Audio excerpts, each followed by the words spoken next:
Okay, for the rest of tonight we're going to do the decolonization movement. I like to do this right after the Cold War because the Cold War rivalries had a big impact on what the world looked like after the end of World War II. So decolonization is really a merger of the end of World War II because World War II just bankrupted and destroyed the Europeans, obviously. Therefore, a lot of the European countries that had far-flung worldwide empires, Britain, France, even Germany and Italy to a smaller extent, they just couldn't afford to keep them anymore. And so they had very tough choices to make throughout the world about what areas they would try to keep control of, if any, and how they would try to exert control over some areas while others were becoming independent countries.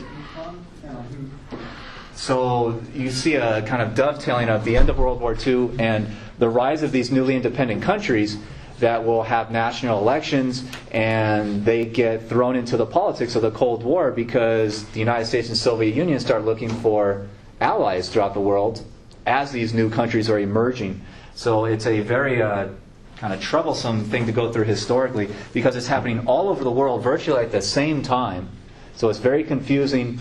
So I try to limit it to just a few of the biggest problem areas that continue to be very problematic even right through to today. So a lot of these kinds of relations or relationships are happening Southeast Asia, that's where the Vietnam War comes from, South Asia with India and Pakistan, the Middle East, particularly with Israel and Palestine, but also the emergence of Iraq, Syria, Iran, coming out of really European control since the end of World War I, and the newly independent movement of especially Latin America, that obviously the U.S. gets heavily involved in, and Africa. So this is happening literally all over the world, almost at the same time. It's very chaotic. And the politics of the Cold War impact these things very heavily. First one I want to go through is Israel and Palestine because they have direct relationships to what happened in World War II, largely the Holocaust that the Germans had inflicted throughout throughout almost all of Europe going into the Soviet Union. So Hitler had called this the War of Annihilation, basically one of the attempts to eradicate what he considered to be the lesser, weaker races and the ones that he blamed for German problems.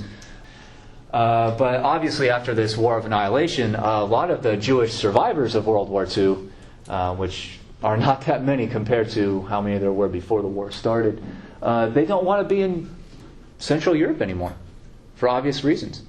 They're afraid. They have a very bad memory of what had happened to them. Families, societies were eradicated and whatnot. So a lot of European Jews just don't want to be in Europe anymore.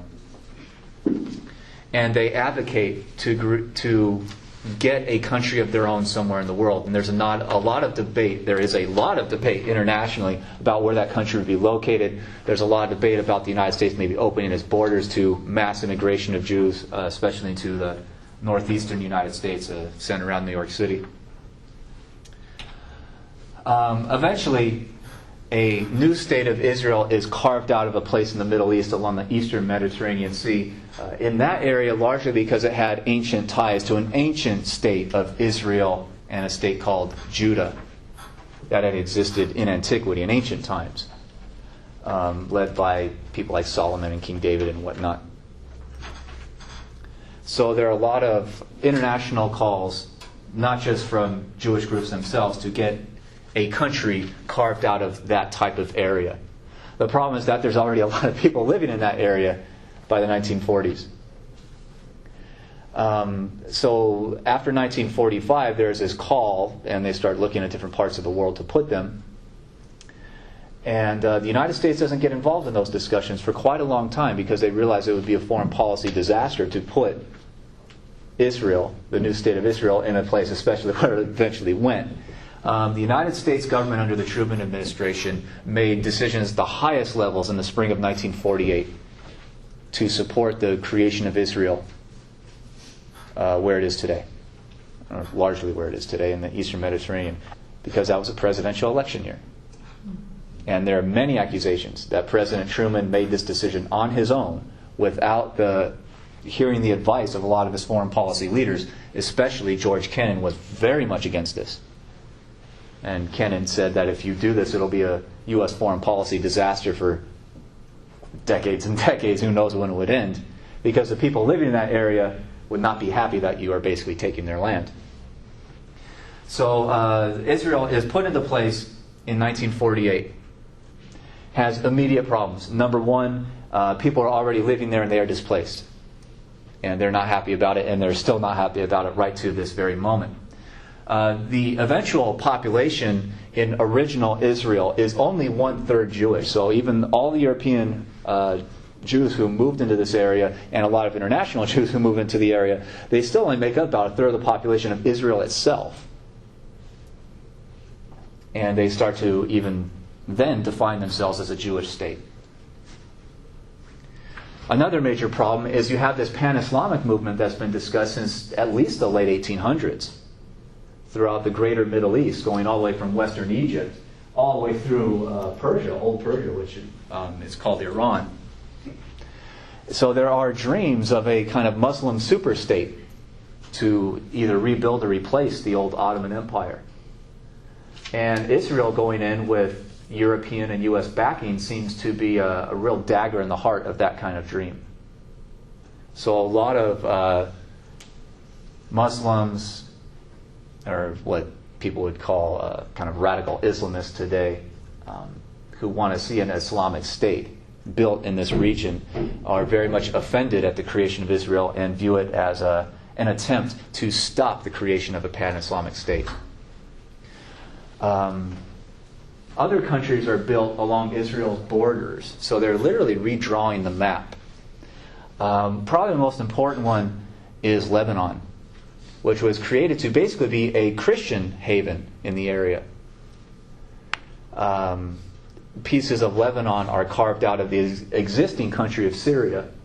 So Lebanon is way up here, kind of in the corner, carved out of existing Syria at that point. And the Syrians aren't very happy about that. And in fact, so many Muslim immigrants move into Lebanon that the idea of a Christian majority state is just overwhelmed eventually, to the point where Lebanon eventually becomes a Muslim majority state also.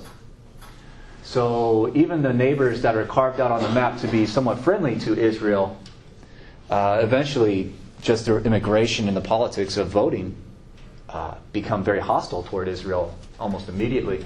Particularly Syria, and as Egypt becomes basically independent and there's a coup in Egypt, the new Egyptian leadership will be very much devoted to the idea of invading Israel or taking back some of the land or something like this.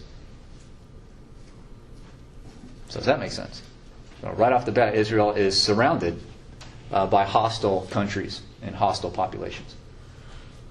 So why did they pick that place then? For ancient reasons, also because a lot of Jews wanted access to Jerusalem, one of the major holy sites for their religion, and also happens to be the holy site for 3 different major religions, so that's a problem. And that's one of Israel's demands right down to this day, that they get to dominate Jerusalem, which other people are not very happy about. Okay. Very quickly after the creation of Israel, there is a coup in 1952 in Egypt. The Egyptian government up to 1952 was the same old holdovers, basically a royal family that had been in place since the wake of Napoleon. And one after another, that royal family had ruled Egypt as basically an autonomous government, an independent government. They were very pro-Western for a long time, and a lot of the Egyptian population had had enough of it. And there was literally a military coup against that monarchy, what had become a monarchy by that time. There's struggle for power within Egypt for a couple years until eventually a military leader named Colonel Nasser takes control. And Nasser will basically rule Egypt in a lot of ways that are reminiscent of dictatorship until he dies in 1970. Nasser is one of these pan-Muslim state types of advocates. And immediately when he gets into power, he starts talking about that internationally. He wants to unite Muslim-dominated countries. into one kind of super state, and views the existence of Israel as a major roadblock in that plan. And he looks to unify support amongst Israel's neighbors to do something about that. Another thing that Nasser does, I mean, he's talking a lot right when he gets into office. Politicians talk all the time about the promises they're going to make, but Nasser actually did things. And one thing that especially angered a lot of Westerners was that his government took control of the Suez Canal. So that was not run by a private company anymore, particularly Western companies, mostly British and French. So Nasser's government nationalized, which basically means the government took it over and will run it for government profit. So if you want to pass through the Suez Canal, you pay a fee not to a British or a French company who had theoretically owned it and operated and profited off it for a long time by that point, almost 100 years. At this point after Nasser's takeover, you pay the Egyptian government. He says this is Egyptian government property and should be run for the benefit of the Egyptian people. The next big move that he makes is to obviously start internationally calling for other countries to join with Egypt. Syria is the only one that eventually does. There is talk in Saudi Arabia and other certain countries around the Middle East to join with Egypt. But eventually Syria is the only one that actually does. And they call this the United Arab Republic, or the UAR, that exists from the late 50s into 1961. Doesn't exist that long because Syria undergoes a military coup also that will eventually put the Assad family in power. So Syria, once that coup happens, Syria backs out of this kind of Egyptian alliance, and so Egypt is basically the only one left in it. They have a very open and public hostility toward Israel, and they really start planning war against Israel pretty quickly. So the 1960s and early 70s is a very tenuous time for Israel's survival. And this is where Israel starts taking especially massive amounts of money and weapons, particularly from the United States. Okay, Nasser goes on and establishes also political and social movements and helps to create one after another of those, the most famous of them being the PLO, the Palestinian Liberation Organization, in 1964. With the basic theory that Palestinians are the mass majority of people living in this area, and at least until Israel was created, that Palestinians, because they are the mass majority, they should be the only ones who have the right to build a country in that area. So it's a statement against the international creation of Israel, which was basically forced upon the people that were already living in the area. And this is a long-held theory and complaint that obviously is going on right into today. In early 1967, Nasser, the leader of Egypt, threatened to blockade the Gulf of Aqaba, which is down here, which is on the border of Egypt's land in Sinai. This area here is known as the Sinai Peninsula, which is largely kind of uninhabitable desert for the most part. But he did this because Israel only has one southern port right there on the tip of the Gulf. So Nasser said that he was going to blockade the Gulf in order to force an economic embargo, basically, against Israel and hurt their economy so that they'd be forced to get back some of the land. It appears that Egypt was also preparing for a military attack against Israel and signed on Jordan and Syria, Jordan being here to the east of Israel, and Syria being one of the larger states to the northeast, to all attack Israel at the same time and possibly overrun the Israeli government and take control of the land again. Israeli spy network understood that this was going on, so Israel actually launched a preemptive attack in what becomes known as the Six-Day War of 1967. That was very successful.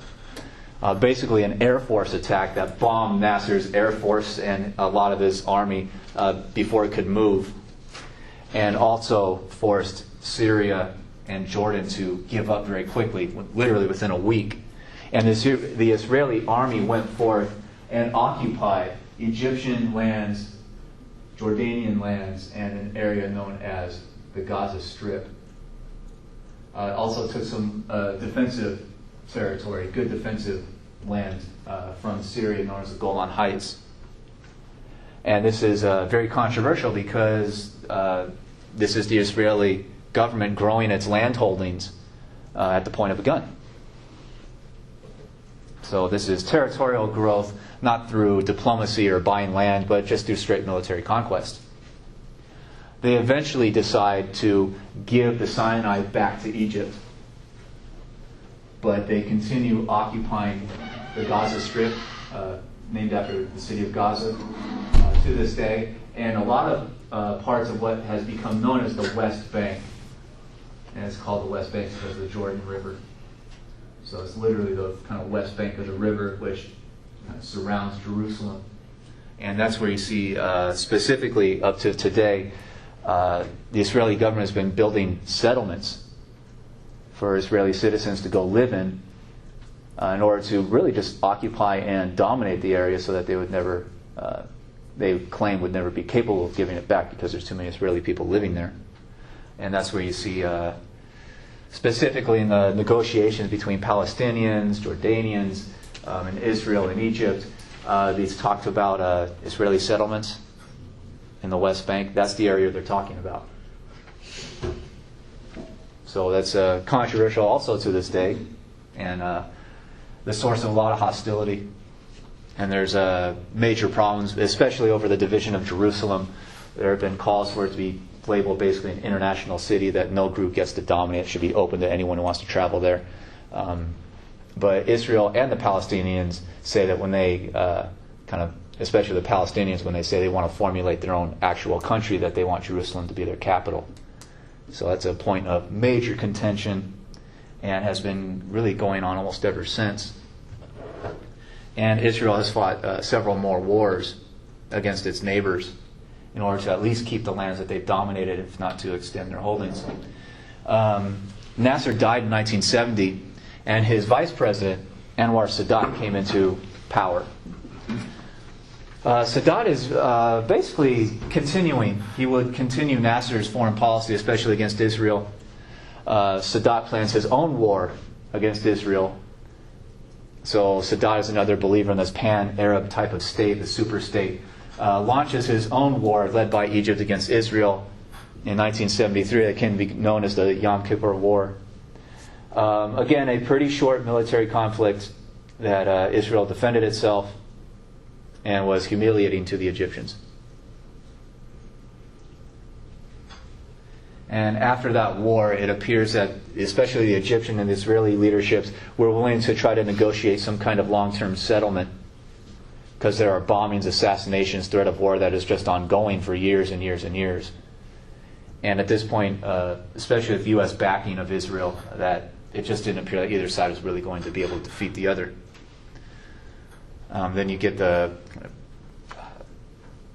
assassinations of Olympic athletes in one of the Olympics of Munich in Germany in the 1970s. That was an international outrage.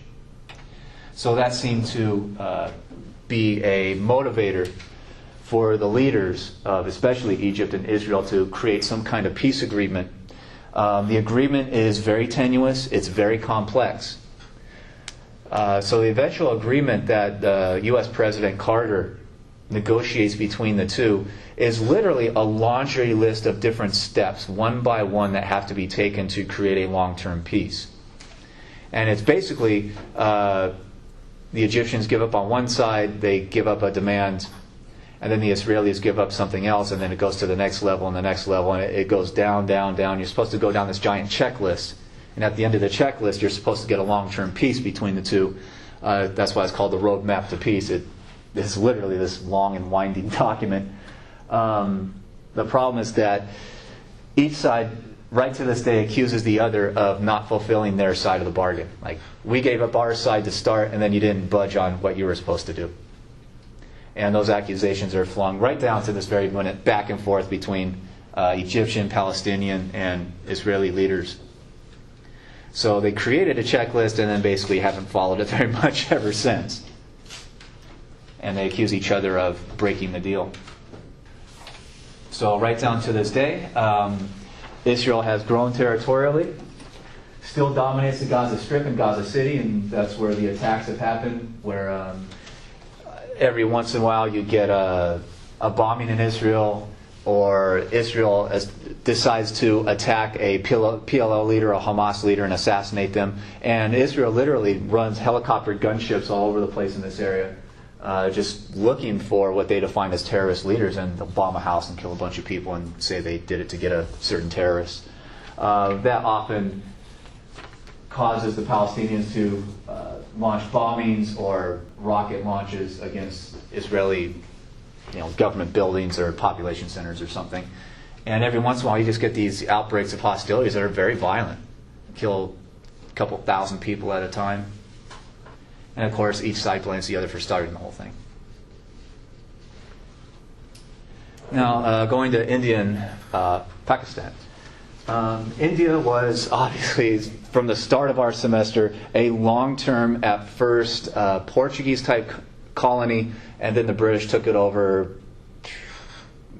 British and French moved in the 1600s, and the British started to dominate it from the mid-1700s forward. So, for about 200 years, give or take, until the end of World War II, India was a British colony entirely. And they ruled it with a heavy hand. Whenever the Indian people rise up and demand any kind of rights or equality in India, they're often massacred. There is a type of religious/political leader named Gandhi who rises in the 1930s and 40s that complains about the British occupation. And he is one of the kind of founding theorists of what we call nonviolent resistance, which basically means, this is something that Martin Luther King later takes on in the United States, that the best way to resist an imperialist or a colonizer or a violent government is to march in the streets and to not fight back when they attack you. Because once the news cameras see it and they see that the people are being attacked and they're not fighting back, they're not trying to resist, then you get a lot of international sympathy. And it's a very powerful kind of moral force. So Gandhi is probably the most famous of the kind of Indian resistance types of movements, just like Martin Luther King was for the civil rights movement in the United States and later the larger world. Gandhi, as the British go into World War II and they emerge from World War II largely broken, they realize they're going to let India become an independent country. Gandhi's advice was to not split India into two different countries. What we define as India today as a Hindu majority country, there is an area north of it that has become known as Pakistan, which is and has historically been, ever since about the 1200s, a Muslim-dominated population. And Gandhi's message was to not split those people apart. His message was not very well liked, especially by a lot of the religious extremists, so they assassinated him right at the point where India and Pakistan are becoming independent. So the major kind of national leader, who probably could have been the national leader of India, is basically taken out of the equation right at the point of independence. So right as Israel is moving toward being created, you get another major building conflict that becomes also a type of religious conflict also.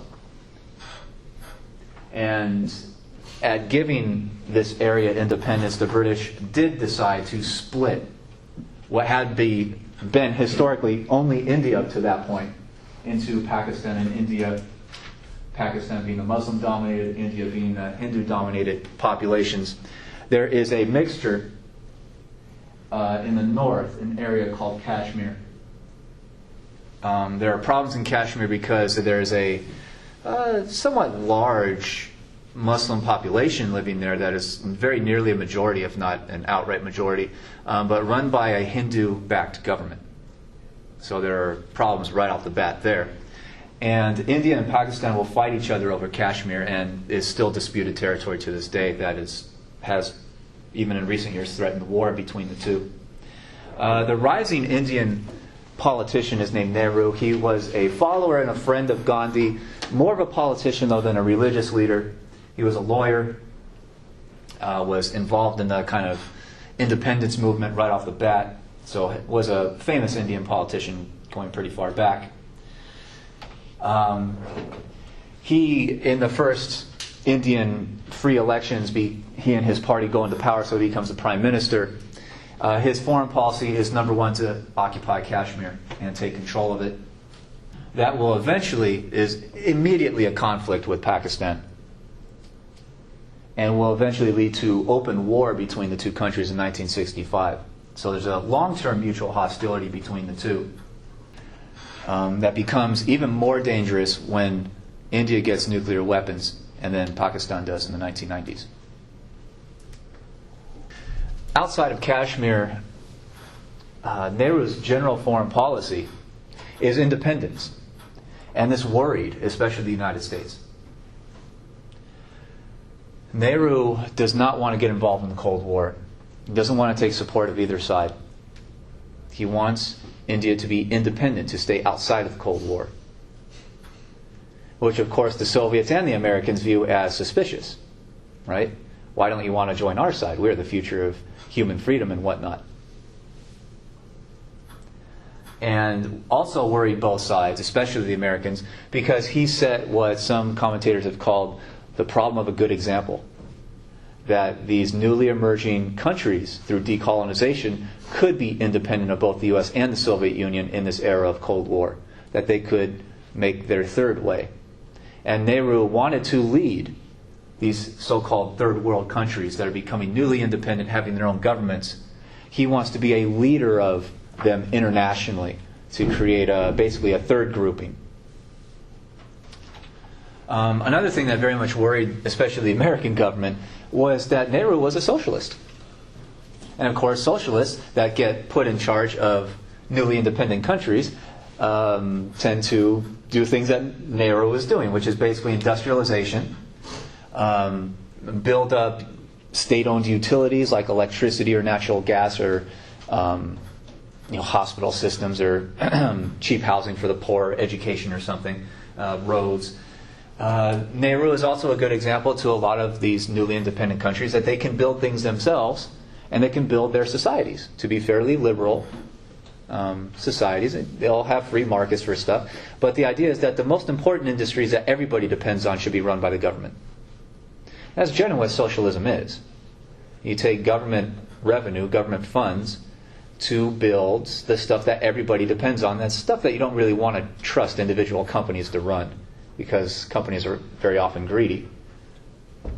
So do you want to trust a bunch of companies to run like the interstate highway system or to run electricity systems?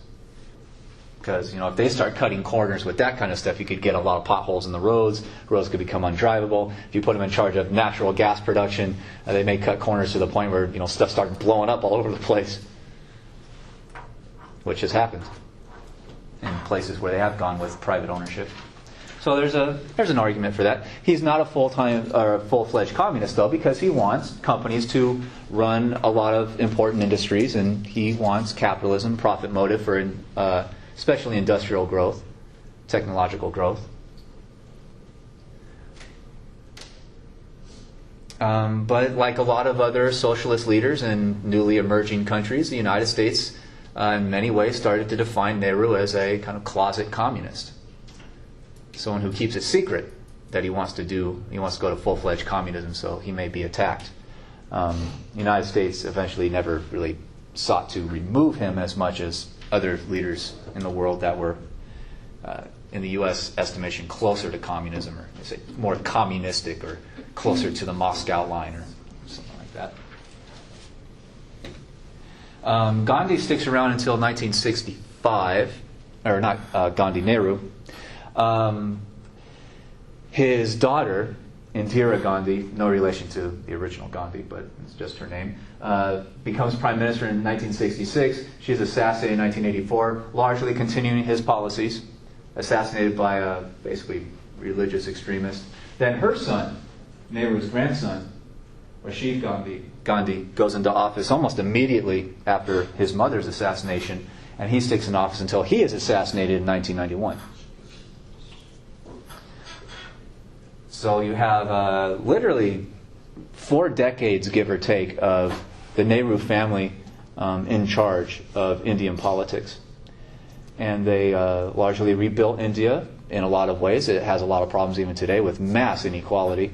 They have a gigantic population. It's described as the largest democracy in the world. They are a democratic government. They have voting rights and whatnot. They have a parliament and a prime minister system. But a gigantic amount of the Indian people are still living in poverty today. So they have all the types of corruptions and whatnot of democratic systems in other places, where rich people invest in campaigns and therefore basically dominate the country.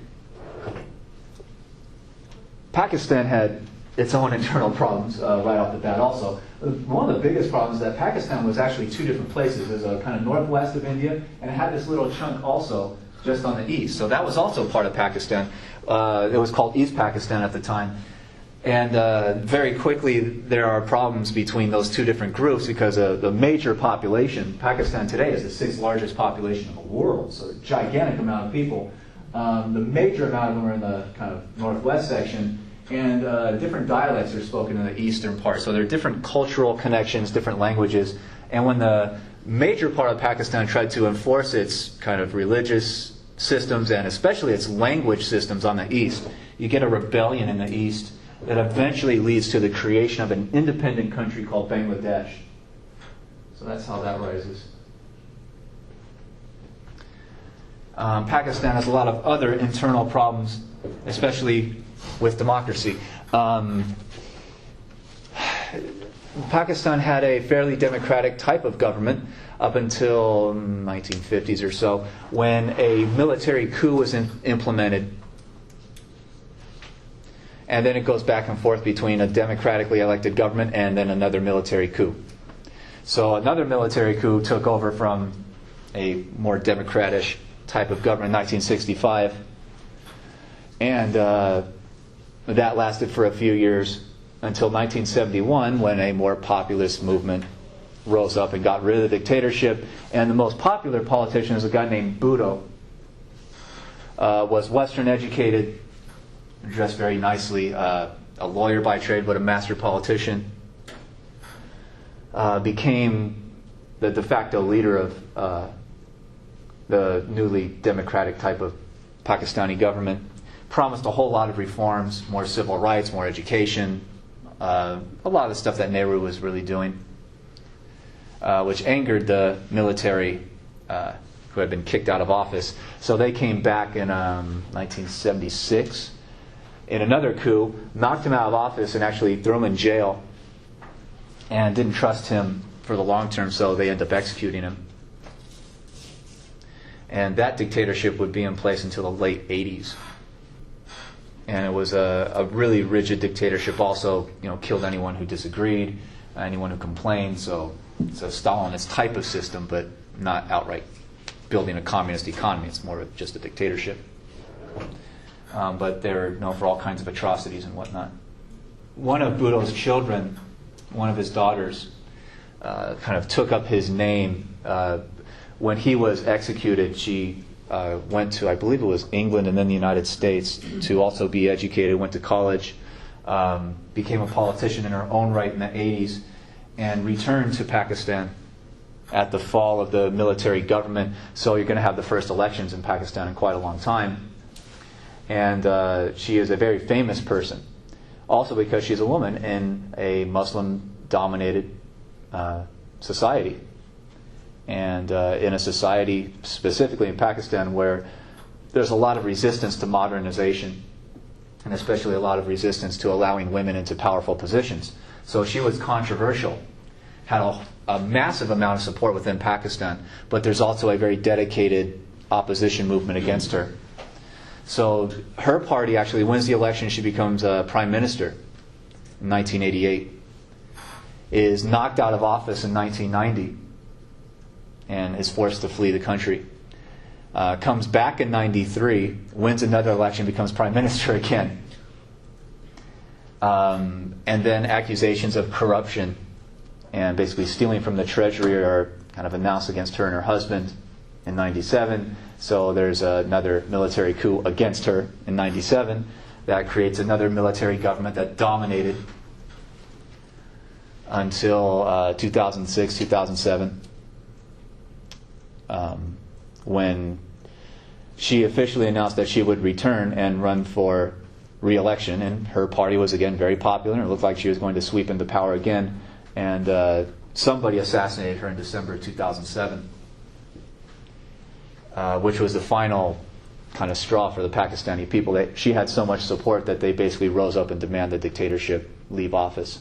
So the dictators are largely kicked out of office, and there's some debate over how much of a hand they still have in the Pakistani government today, especially their ISI, which is basically the CIA of their country. It's like a super secret organization within their military. There are accusations that that military group caused her assassination, and still debated and controversial today.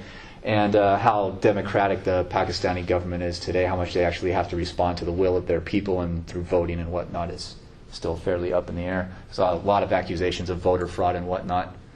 But Benazir Bhutto came to represent the schizophrenic nature of Pakistani politics, because she's in power and she's knocked out, comes back, knocked out, and eventually gotten rid of for good. And that's where a lot of this really is today. Pakistan has also developed a group called the Taliban in the 1980s and 90s, meant to go into Afghanistan and dominate Afghanistan to try to bring it closer to Pakistan, but that went awry. Where the Taliban basically went into Afghanistan and tried to rule the place themselves. So got a slight drop in support from Pakistan, especially when the United States intervened after September 11th. So that's one of the major problems for the United States today, is Pakistan is an official ally, but there are accusations that their secret spy agency is still directing the Taliban and supporting them, even against U.S. forces.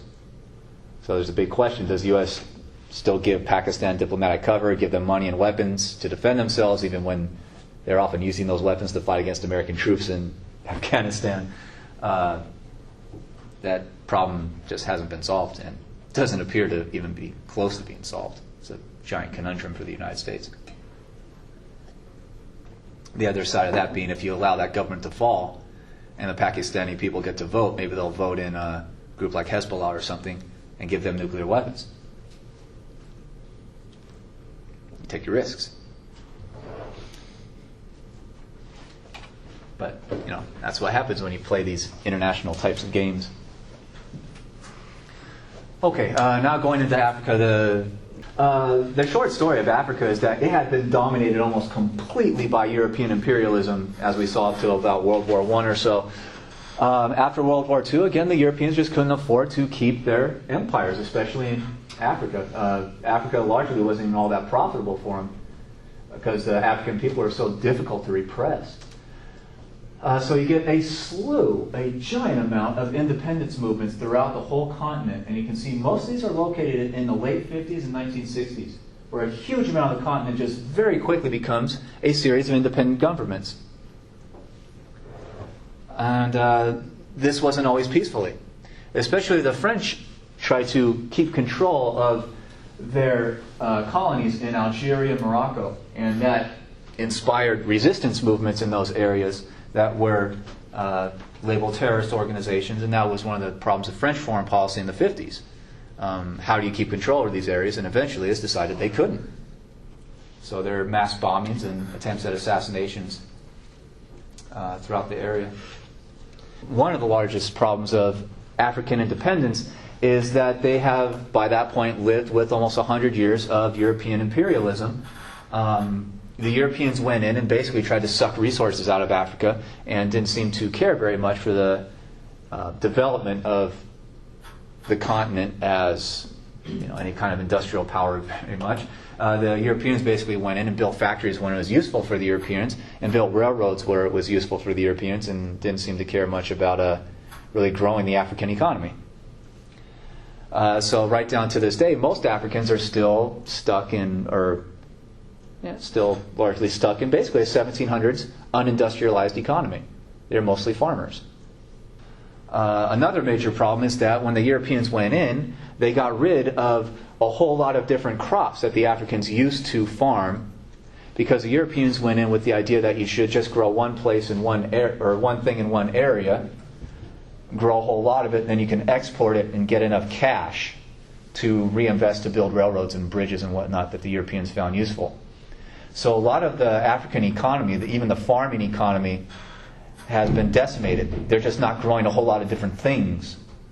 They have a few staple crops, which means in an agrarian economy that is dedicated to growing just one crop, the same thing happens there that happened in the United States in the 1700s and early 1800s.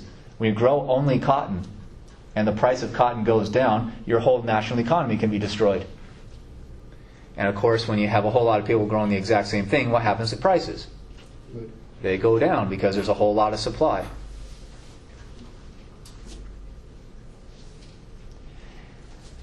And there's a lot of debate raised about did the Europeans do this on purpose in order to keep the African economy down, therefore keep the African people poor, weak, and powerless enough to dominate into the long-term future without having to have a military presence there.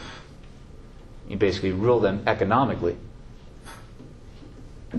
so that they can't really build much for themselves. And there's talk about European or American economic imperialism, not so much military anymore. And that's a common accusation throughout much of the world.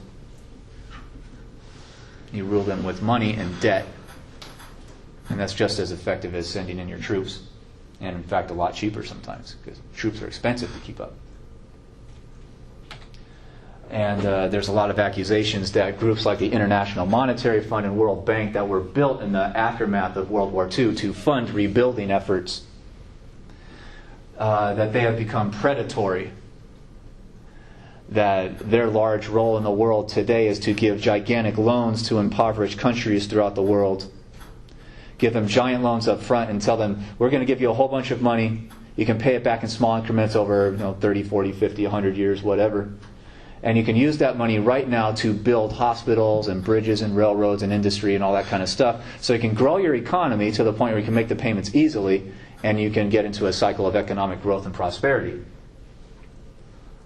But a lot of these loans were given at such gigantic interest rates, and the loans were inflated. There's a lot of accusations that companies were giving these loans to keep those governments in debt. And if a government is in debt and they can't repay, then you go to that country and say, why don't you sell your oil to us very cheap, below market prices? Or sell your wheat to us very cheap. Or vote with us on the next UN Security Council resolution.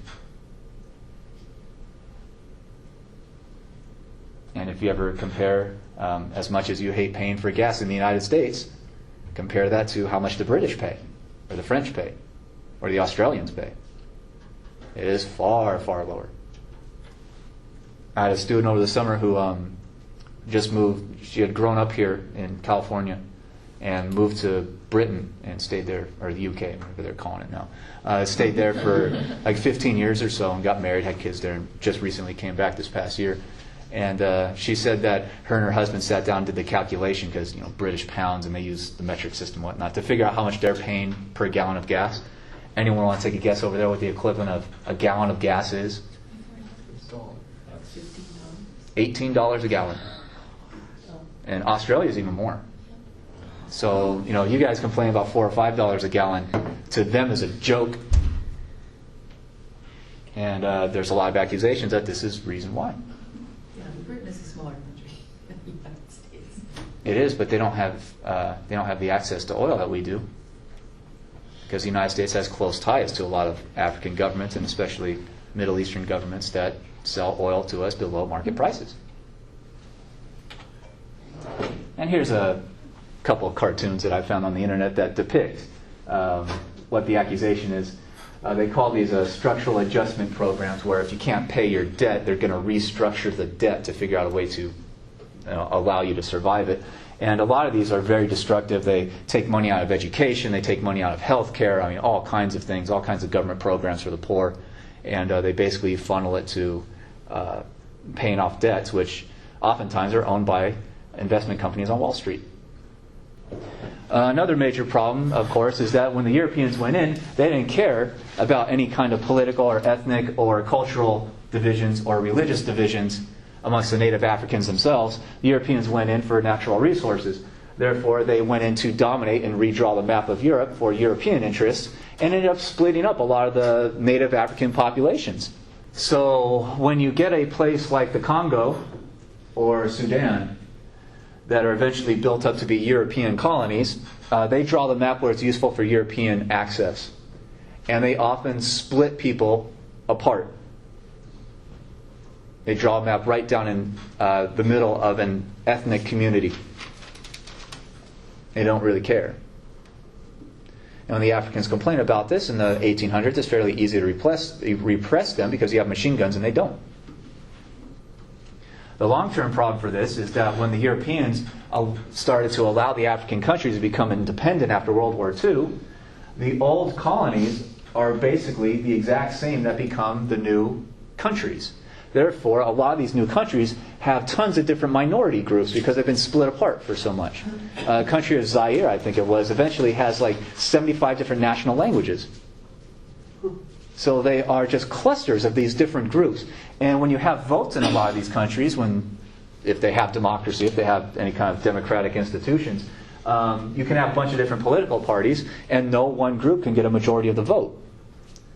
And the natural result of that is those groups who feel that they are dominant or powerful, the way they look to keep power is to eradicate the minorities. And this is where you start to see the reemergence of genocide movements, particularly in Africa, ever since independence in the 60s.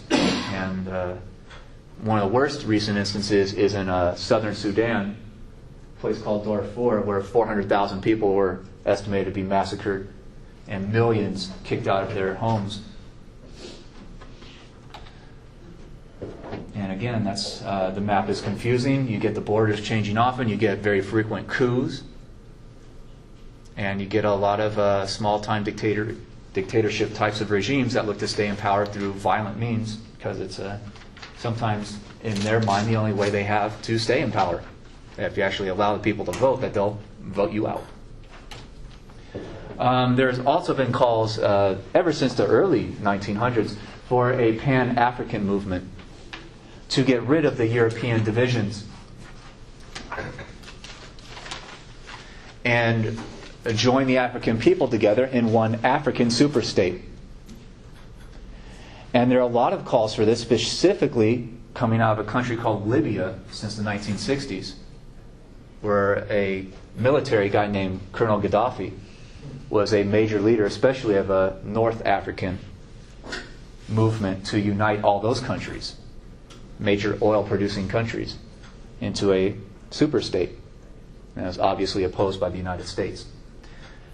In 1963, a new organization was created called the Organization for African Unity, which has evolved to become known as the African Union, which is a kind of European Union or a kind of African Congress that has still, even today, dreams of bringing all these countries together into a super state, like a United States of Africa. It is very heavily rejected and kind of halted by European powers and the United States because Africa has probably the most natural resources of almost any continent on the planet. And if those countries got together and were really independent, they could become one of the next major world powers very quickly. So the old idea that the Europeans inflicted on Germany, that if the Germans ever got together, they would dominate Europe. And therefore, for 1,000 years, the Europeans, especially Britain and France, stopped the Germans from getting together. That kind of idea is also very powerful in Europe and North America.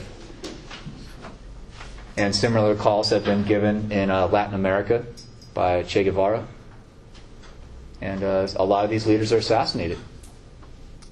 And Malcolm X was, right before his death, was a big proponent of this stuff. And that's why he largely coined the term African American, because he wanted to unite the repressed classes of the United States, North America, and Africa, and join them together politically. And he was around for a long time talking about his ideas of racism and whatnot. And once he started talking about that, he was killed pretty quickly, within a year and a half. And he traveled to Africa and met with African leaders, and went to the UN, gave speeches, and there's a lot of ideas that this stuff has to be stopped in certain quarters to keep the dominant countries today dominant for the far future. So the end of the Cold War occurred quickly and was shocking not just to people throughout the world, but also to people in the United States and even to the American government leadership. It seemed to happen very fast. It seemed to happen almost non-violently, which was shocking to people that were watching this. A lot of people assumed for decades that the Cold War would only end with some kind of World War III type scenario that could kill millions and millions of people.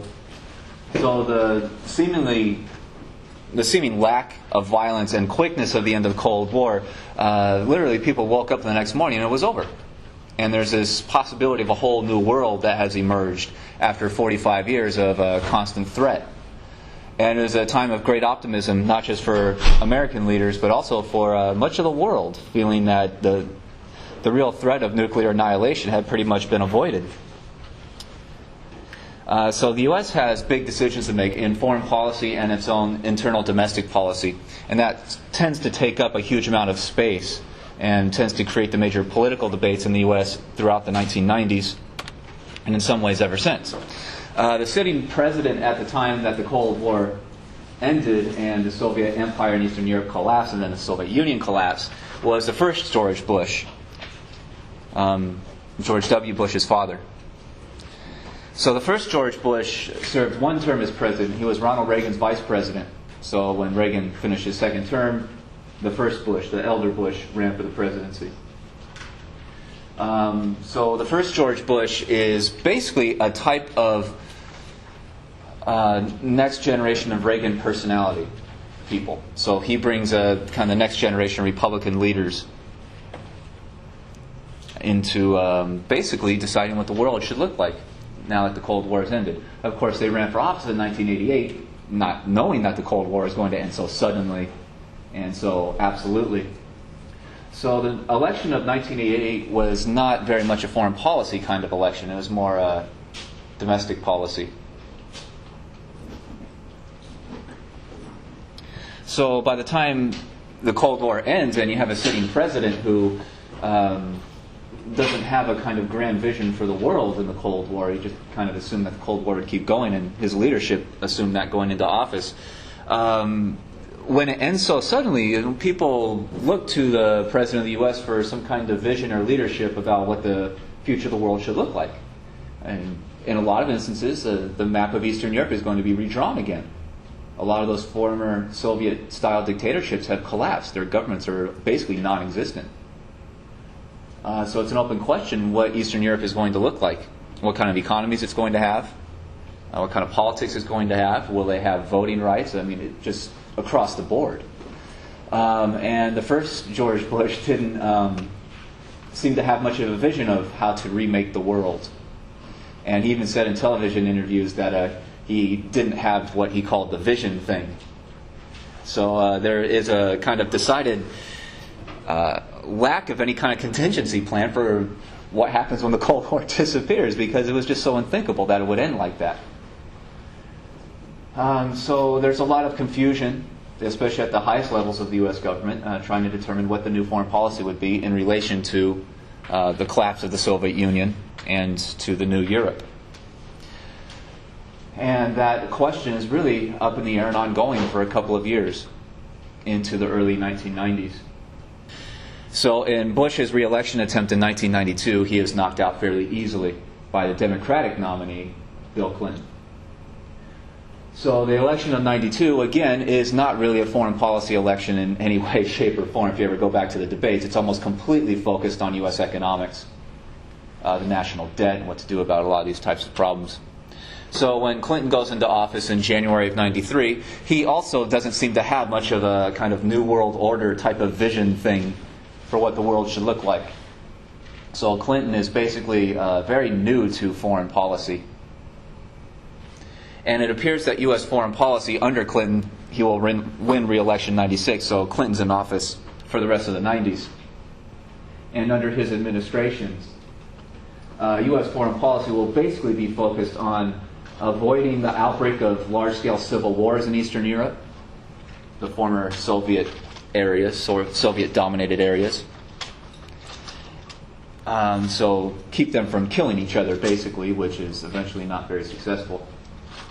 And also to spread capitalism into Eastern Europe and even into Russia itself. So this is where you start to get these very surprising images of things, American companies like McDonald's popping up in Moscow, which was almost completely unthinkable just a few years before.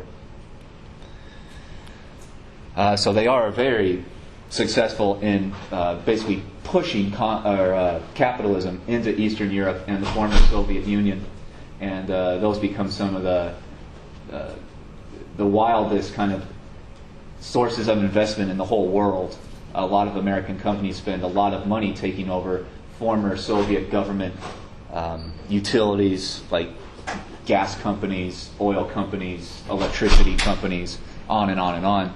And as a result of the first Gulf War, which the United States won pretty much overwhelmingly, we'll talk more about the statistics later, the United States proved itself to be basically unbeatable in conventional warfare because of the technological progress that the United States had made. Basically, the U.S. government has spent huge amounts of money developing the highest tech weapons in the world.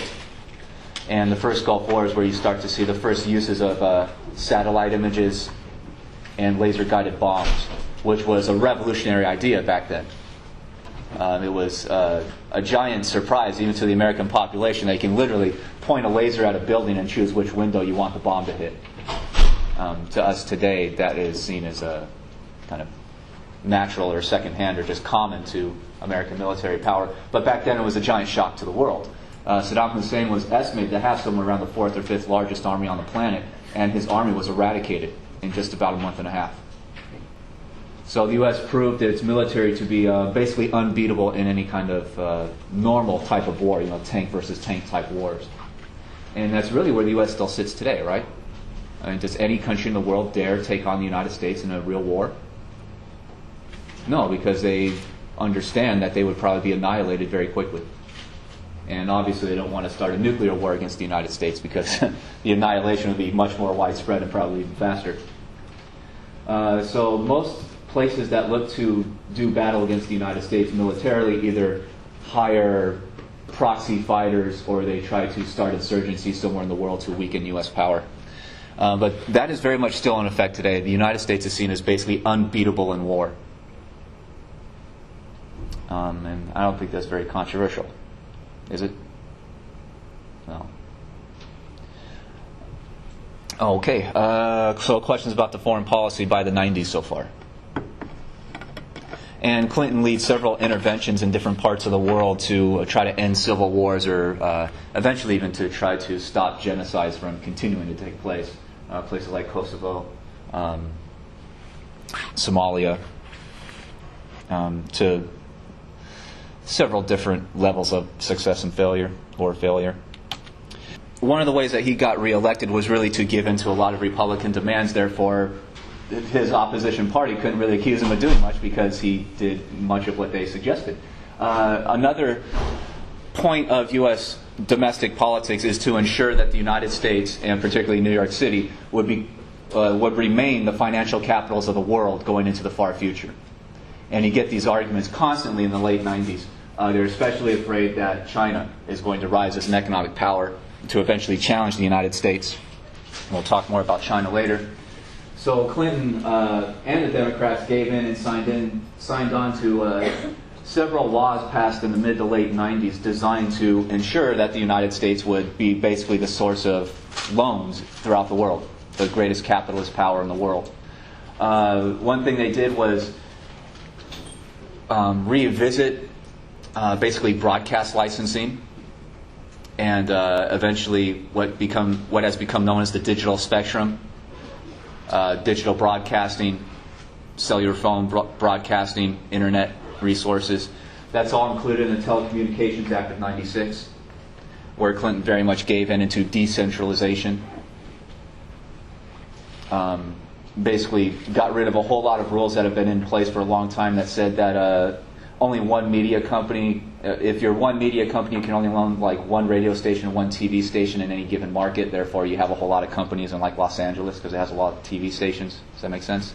They got rid of that rule. So ever since, you've seen major companies like Disney or AOL, Time Warner buying up more and more TV stations and more of your media, to the point where today only like 4 or 5 media companies actually exist. So everything is owned by about 4 or 5 companies, and that's a direct result of this 96 law. The 99 Financial Modernization Act basically deregulated the loan industry almost completely, to the point where the federal government was not watching the source of these loans anymore or how likely these loans were to be paid back. And especially deregulated what became known as the subprime market, subprime lending, and deregulated commodities trading, what we have come to know as derivative trading, in order to, they say, allow companies to grow as much as possible so American companies would outweigh in profit almost any other companies in the world. And of course, we've seen what that has led to about 10 years or so later. So a lot of people today point at these 2 laws in particular as helping to build the financial crisis that the U.S. went through, the big crash from 2007 and then the Wall Street meltdown in 2008. So questions about that at all? No. Okay. Some other economic goals. Again, the United States, they're trying to push the Eastern European countries and even into Asia, with especially Russia, to adopt capitalism. And particularly to allow U.S. businesses to enter their markets. American businesses were basically not allowed into Eastern Europe or the Soviet Union because those areas were dominated by communism. Those all had what we call state-owned enterprises, companies that were run by the government, because that's communism. Government takes over all the factories and all the industries and whatnot. That's the basic definition of communism. So for-profit companies, like American companies, were just cut out of those markets. And once the Cold War ends, American companies want to get into those markets because there's a lot of people living there to sell things to. There's a lot of money to be made. There's a lot of natural resources that you can take control of. And in the 1990s, they not only tried to push that into Eastern Europe, but also into the Middle East. And that causes especially a great amount of uproar around the Middle East, especially among social conservatives who don't want to change their kind of traditional ways of life and whatnot.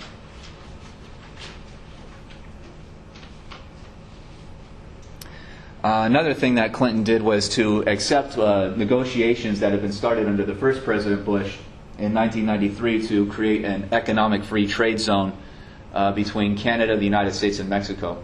So it's called the North American Free Trade Agreement, or NAFTA for short, that they argued would spread U.S.-style prosperity to Canada and Mexico, build up a middle class in Mexico, and eventually solve the immigration problem from Mexico. Why would Mexican people want to, or feel the need to immigrate to the United States if their own country is prosperous like the United States? That was the argument. The downside of it is that when you get rid of tariffs, that means that companies can move things across borders without being taxed. And that convinced a lot of American companies to take U.S. industries and move them to Mexico or other poorer countries to take advantages of low labor costs. So this is where you start seeing especially companies like Ford and GM moving American auto plants to Mexico or other parts of the world, because now they don't have to pay a giant tax for bringing cars in the United States from other countries. So you make them cheaply in poverty-ridden places and pay those workers, $1 a day or something like that. Move them into rich places like the United States, move those finished cars and sell them in richer countries, and you can make a lot of money. So that's the theory behind these free trade agreements. And they tell us that this is general prosperity, that these American companies will make so much money that they'll hire more workers. But statistically, it's pretty well proven that they do hire more workers just in poor places. So NAFTA went through in 1993 and became immediately controversial, especially with U.S. labor unions and whatnot. And in the 2000s, the United States sought to expand that to the rest of the Western Hemisphere, into Central and South America also. So that became known as CAFTA, or the Central American Free Trade Agreement.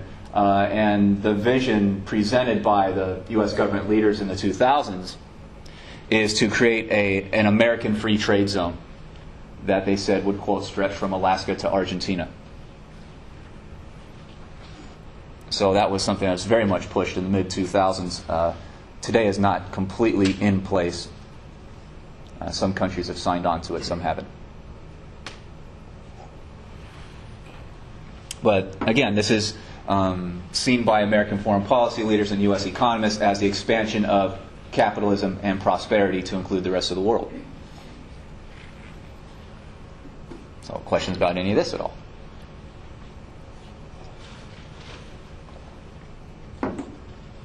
Moving on. Okay. Now going over to basically the rest of Europe. Going back far into the beginnings of the Cold War, Western Europe was very afraid of a Soviet invasion. And they had a pretty good reason to be afraid, because the Soviet army was sitting in camp throughout Eastern Europe. And the Soviet army is absolutely gigantic. It's somewhere around twice the size of the U.S. army. And of course, they build up armies in Austria and Poland and all these other places they had conquered.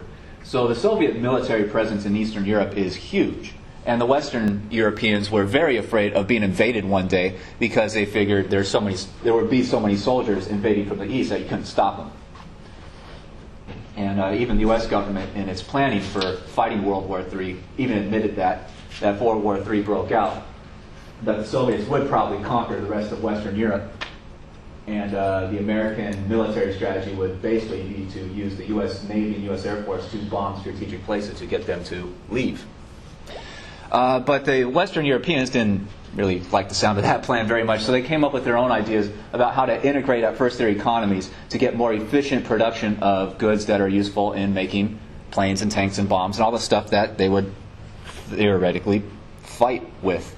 So it starts off with the coal and the steel industries, which are very, very useful in making weapons of war. And that grows throughout the 1950s to include more countries in the West. And you can see by this map, it goes on and on throughout the decades to include more and more countries in Europe. But this is where our modern view of the European Union really gets going. The problem, though, is that they start integrating their economies. They start with important industries first, and then they grow the amount of industries to the point where their economies, in general, are starting to merge together. The problem, though, is that it's very controversial whether these European countries should merge their politics. Do you still want to have an independent France with its own government, and an independent West Germany, and an independent Italy? That is still very controversial. Or, as many other Europeans argue, if you're going to integrate their economies, you have to build one political structure, basically the United States of Europe, to oversee this larger economic entity. Therefore, France would become like one province of Europe, of a united Europe, under one, say, European Congress or something like that.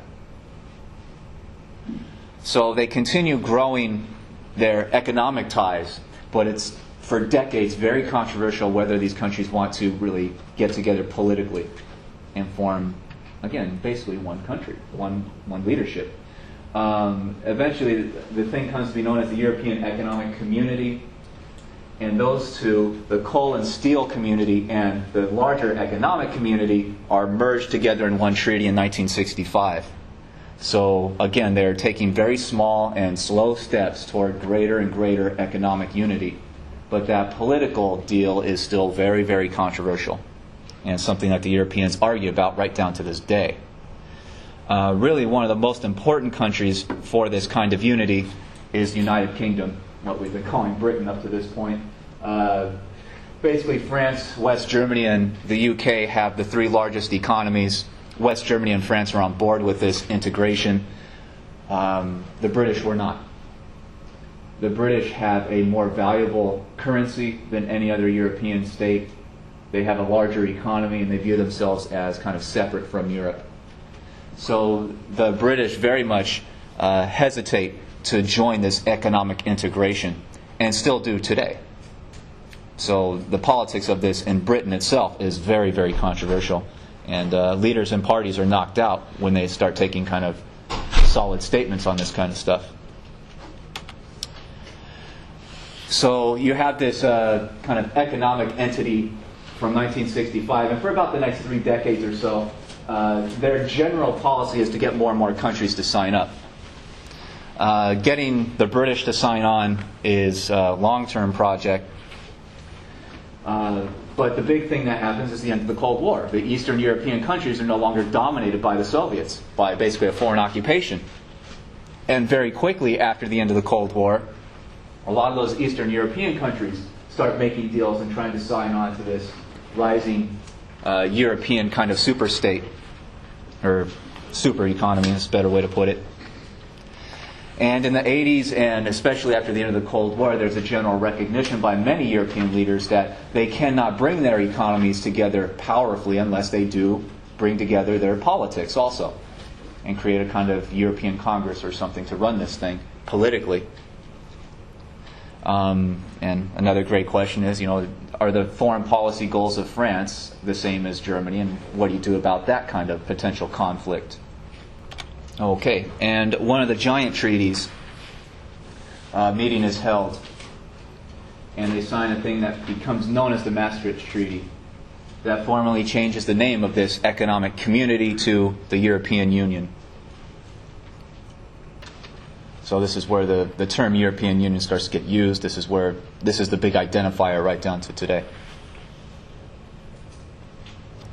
And immediately when this thing is created, the new debate is over 2 things: money and politics. Throughout the rest of the 90s, money is the most controversial. In order to unify their economies, step by step they start taking the decision to get rid of their individual countries' currencies. So France used to have a currency called the franc. It is gone now. Germany used to have a currency called the Deutsche Mark. It's gone now, because these countries signed on to a treaty in the late 90s to create a brand new currency that would be used throughout Europe instead of the individual countries' currencies. And eventually in 98 they do get the treaty, and the treaty says that on January 1st, 1999, all those individual currencies will be converted into the euro. And they set the irrevocable, unchangeable conversion rate. And of course it's very controversial. I mean, is French money worth more in converting to euros than Italian money or Belgian money or anything like that? So there's a lot of debate internally about what the conversion rates are going to be for individual countries. And it's very acrimonious, but they make that decision, and they start the euro off in 1999, and they gradually bring in more countries to use the euro over the next few years until about 2002, when the euro is generally used throughout Europe in replacing individual currencies, except in the United Kingdom, which is basically Britain and Scotland. The British still use the pound. And a couple other smaller countries who have very valuable currencies also vote down the euro eventually in their own areas.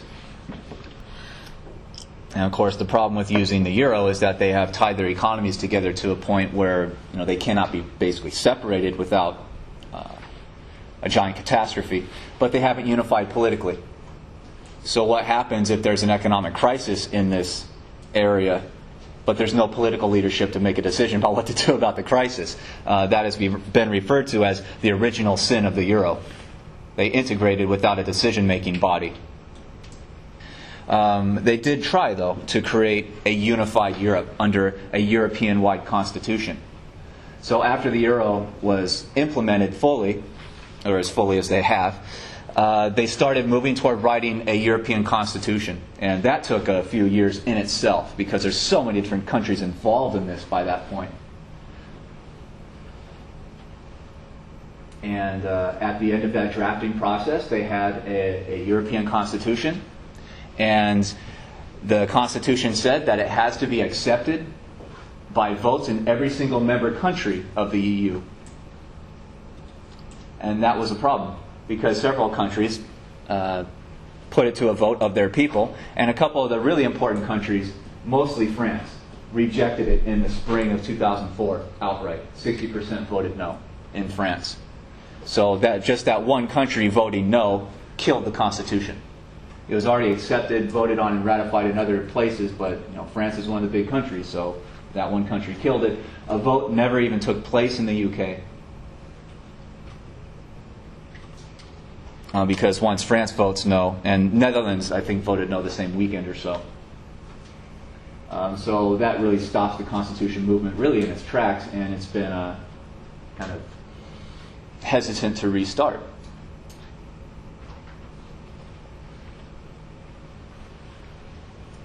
So that's where we basically are with the EU right now.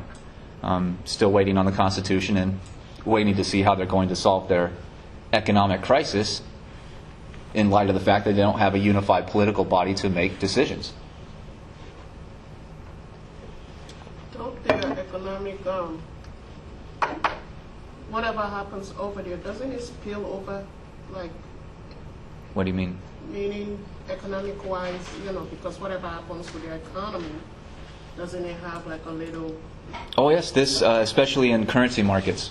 The EU, the euro was growing in strength, especially compared against the U.S. dollar in 2006, 2007. It was valued at twice the rate of the U.S. dollar. So if you took U.S. dollars and went on vacation to Europe, you basically had half as much in euros to spend. So the euro was very powerful. That's a major problem of currency markets is when one region goes into a crisis that affects investors throughout the world. And they start pulling their money and their resources, and they start laying off workers in certain places and start moving things around. But yeah, this kind of stuff spreads within hours these days with the internet. That's why the world is so integrated today that put it this way, 500 years ago, when Columbus or whoever you want to pick out discovered the New World, things that happened in Britain didn't have impacts in India or China or the Americas. Or if it did, it could take years to feel that impact. Today, you can get a financial downturn on one block in New York City that immediately starts unemployment consequences in Western China. I mean, within hours. So that's the real risk of integration. When a fire starts somewhere, it spreads rapidly. That's it. And there doesn't seem to be much of a way around it, right? What are you going to do? Stop or try to slow down the communications revolution? Good luck. I mean, even the Chinese government has had problems doing that one. Even the U.S. government has. So, yeah. Other questions about Europe at all? And of course, the 2008 financial crash, the housing and banking crisis that was caused largely by the financial meltdown in the United States, fell in the wake of the constitutional failure in 2004 and also the territorial enlargement of the EU to a lot of these smaller countries after 2004. So the 2008 financial crisis really halted a lot of the expansion plans, and some of the more debt-ridden countries that even had been recently added to the EU threatened to leave the EU in order to avoid paying their debts in euros. Countries like Greece, Spain, and Ireland had the biggest debt problems in the wake of the financial crash. So that was ongoing until about 2013, 2014, especially in Greece, Spain, and Ireland.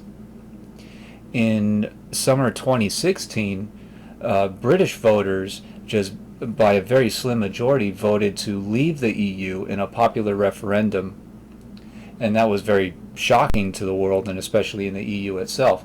The vote was held, and there's a lot of assumptions throughout Europe that there was a very loud kind of minority amongst the British people who wanted to leave, but when it came down to an actual vote, that the British people would vote to stay in the EU.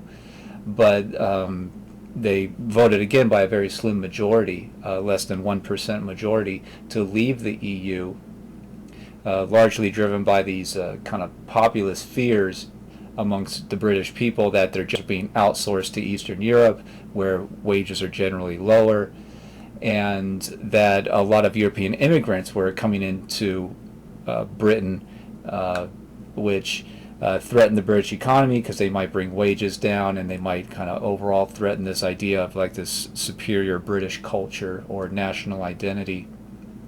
So the referendum in June 2016 kicked off many rounds, what eventually became many rounds of negotiations. The British government decided to support the referendum result and started making plans to leave the EU, but had to negotiate not just the exit from the EU, but also what the future relationship, economic and political and whatnot, would be between the British government and the EU. So a lot of British nationalists thought that the EU was very dependent on trade with Britain, and so that the EU would give in to British demands. And so their argument before the referendum was that they can drive a very hard negotiation and convince the EU leaders to basically give in to British demands, because the EU would not be kind of economically suicidal enough to reject British demands and therefore sink their own economy. That tended to be very overblown because the European economy in general is much larger than just the British economy. So most economists argue that the British economy has been harmed much more greatly by leaving the EU than the EU economy was harmed by the British separation. And the negotiations were also very hard because the EU leaders wanted to use this kind of so-called opportunity to show its own members how messy and kind of economically painful it would be for Britain to leave the EU, and that would teach a lesson to any future countries or leaders that might consider leaving the EU themselves. So the EU wanted to use this as an opportunity to kind of keep its own members in line, and that convinced EU leaders to drive very hard negotiation. There is no treaty for Britain to actually leave the EU for 5 years until early 2021. So it took 5 years, and several prime ministers and political parties rose and fell, and there's elections in those 5 years of Britain. It's a fairly chaotic political time. But another larger fear is that the UK itself, the combination of the four original countries, England, Wales, Scotland, and Ireland, might break apart into separate countries again as a result of this British leaving the EU, because largely the EU is very popular in Scotland and especially in Ireland. So there's a lot of fears that the United Kingdom might break up into 3 different countries, basically, if the Scottish people or the Irish people vote to declare independence to get out of Britain so they could rejoin the EU. And the COVID-19 global pandemic of 2020 and 2021 further showed a lot of weaknesses of the EU, especially the kind of vaccination debacle that left several governments repeatedly going back into the lockdown phases in order to try to stop the virus spreading. So they were some of the first to do this in about February 2020, but they had to keep going back into lockdown for at least a year and a half because the EU vaccination system just did not work. It was a pretty complete and abject failure, amazingly even worse than the vaccination program in the United States. The EU countries were many months behind achieving vaccination rates that the US achieved by, say, mid-2021. So in all, the 2008 financial crisis, the British referendum to leave the EU in 2016, and the COVID-19 pandemic that really got going in 2020 and lasted into 2021, all in combination within about 10 to 15 years revealed to the world the EU's real fundamental lack of central government authority or central government planning or ability to implement the plans that it has developed. So the EU still seems to have quite a lot of work to do. to create those kind of centralized authorities in order to really govern itself like some kind of federated country, like, say, the United States of Europe or something like that. So that's largely where we're still at today with the EU, and we'll end today on that point.